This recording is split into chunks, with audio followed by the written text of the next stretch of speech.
তাহলে ইরাকের পরে সিরিয়া, তারপরে ইরান, এরপরে পাকিস্তান। ঐক্য এবং শান্তির জন্য পৃথিবীতে বহু চেষ্টা করা হয়েছে, কিন্তু ঐক্য হয়নি। তাহসাবুহুম জামিআন ওয়া কুলুবুহুম শাত্তা। দেখা যায় এরা সব ইউনাইটেড, কিন্তু তাদের কলিজা একজন থেকে আরেকজনের কলিজা যোজন যোজন দূরে। মানুষের শান্তির জন্য মানুষেরা অনেক চেষ্টা করেছে, ন্যাটো করেছে, আসিয়ান করেছে, সার্ক করেছে, এরপরে ইউনাইটেড নেশনস অর্গানাইজেশন করেছে, লিগ অব নেশনস করেছে। পৃথিবীর মানুষের শান্তি আসছে বলেন? আসতে কইলেন কেন? শান্তি আসছে? আসে না। পৃথিবীতে যুদ্ধ হলো, প্রথম বিশ্বযুদ্ধ, আর যাতে যুদ্ধ না হয় সেই জন্য লিগ অব নেশনস তৈরি হলো। প্রথম বিশ্বযুদ্ধে বহু লোক মারা গেল, আর যাতে যুদ্ধ না হয় লিগ অব নেশনস তৈরি হলো। এরপরে 1935 সনে যুদ্ধ শুরু হলো, সেকেন্ড গ্রেট ওয়ার চলল। এই যুদ্ধ 1945 সন, একটানা 6 বছরের যুদ্ধে লক্ষ লক্ষ মানুষ মারা গেল, কোটি কোটি বনি আদম ক্ষতিগ্রস্ত হলো, হাজার হাজার বিলিয়ন মিলিয়ন ট্রিলিয়ন টাকার ক্ষতি হলো বিশ্ববাসী। আর যাতে যুদ্ধ না হয় সেজন্য তৈরি হলো ইউএনও, আকওয়ামে মুত্তাহিদা, যেটাকে ইংরেজিতে বলা হয় ইউনাইটেড নেশনস অর্গানাইজেশন। এদের কাজ হলো পৃথিবীতে যুদ্ধ বিগ্রহ না হয়, গরিবদেরকে বাঁচানো, ধনীদের বড় বড় দেশগুলির হাত থেকে ছোট ছোট দেশগুলিকে যাতে রক্ষা করতে পারে আক্রমণ থেকে। মানুষের ইজ্জত হুরমত, তাদের স্বাধীনতা সার্বভৌমত্ব হেফাজতের গ্যারান্টি দেবে জাতিসংঘ।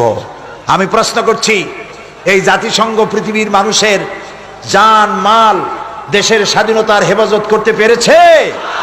পারে নাই। বরং জাতিসংঘের ফতোয়া নিয়া বড় বড় মোড়লেরা তারা পৃথিবীর মুসলমানদের স্বাধীন রাষ্ট্রগুলিকে তস নস করে দিচ্ছে।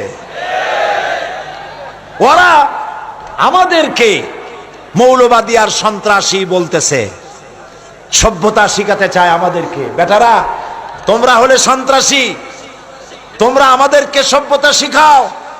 সভ্যতা শেখার জন্য আজকের আমেরিকা এবং ব্রিটেনকে ইসলামের দরওয়াজায় ভিক্ষুকের মতো দাঁড়ায় থাকতে হবে। আর যে আমেরিকা আজকে মুসলমানদেরকে শিখাইতে আসছে, এরাকে কি কাজ করেছে তারা? আল গরিব জিন্দানখানা, আল গরিব কি কারাগার, এই কারাগারের ভেতরে মুসলমান কয়েদিদেরকে উলঙ্গ করে তাদের মুখের উপরে পেশাব করেছে।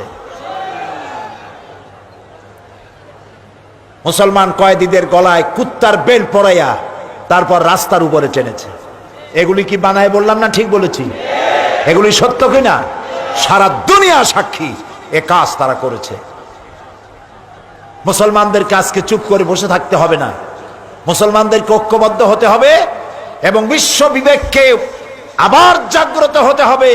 এই পশু শক্তির বিরুদ্ধে ইরাকের উপর থেকে দখলদার সৈন্য তাদেরকে উঠায় দেওয়ার জন্য সারা দুনিয়ার মানুষের চাপ সৃষ্টি করা এখনই প্রয়োজন। এটা যদি না করা হয় তাহলে ইরাকের পরে সিরিয়া, তারপরে ইরান, এরপরে পাকিস্তান, তার দৃষ্টিতে আমেরিকার দৃষ্টিতে পৃথিবীর সব মুসলমানেরা সন্ত্রাসী। আর শ্যারন নাকি শান্তির পায়রা। শ্যারনরে চিনছেন? শ্যারনকে ইসরায়েলের প্রধানমন্ত্রী।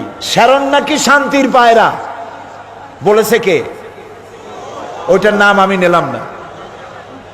এ নাকি শান্তির পায়রা। তা আমি বলেছি, শ্যারন যদি হয় শান্তির পায়রা, তাহলে বিশ্বে অশান্তির শকুন কে?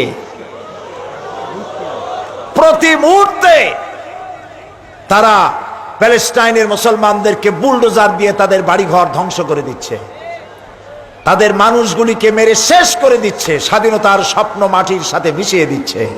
ইয়াসির আরাফাত আজ পৃথিবীতে নাই। সারা দুনিয়ার শান্তিকামী মানুষের, মুক্তিকামী মানুষের প্রাণের স্পন্দন ছিলেন ইয়াসির আরাফাত। তিনি চলে গেছেন পৃথিবী থেকে। আমরা আশা করব আল্লাহ তাআলা সাহায্য করবেন ফিলিস্তিনিদেরকে, আমরা যেন দেখতে পারি অভিশপ্ত ইহুদিদের হাত থেকে প্যালেস্টাইন আল্লাহ মুক্ত করেছেন। আল্লাহ তৌফিক দিন।